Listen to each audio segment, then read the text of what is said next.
Devalvasiya olacaqmı? 2015-i çoxumuz unutmadıq. Amma olacaqmı sualından əvvəl başqa bir sual var. Devalvasiyanı nə yaradır? Valyutanın sabit qalması üçün 3 əsas dayaq var. 1. Güclü ehtiyatlar. 2. Xaricdən davamlı dollar axını, müsbət ticarət balansı. 3. Büdcə sabitliyi. İndi özümüzə baxaq. Ehtiyatlar yüksəkdir. Təxminən 80 milyard dollar səviyyəsindədir. Bu tampon rolunu oynayır.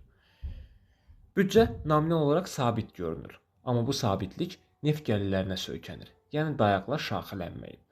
Ən həssas yeri isə ticarət balansıdır. İxracımızın əsas hissəsini xammaldır. Dəyər yaradan, yüksək texnologiyalı və ya şaxələnmiş istehsalımız zəifdir.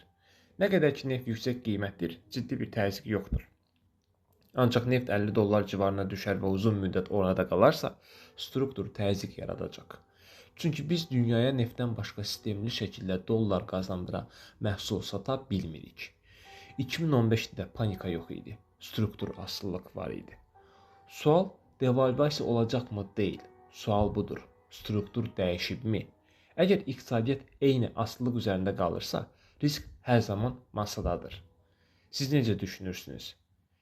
Biz bu dəfə hazırıq mı?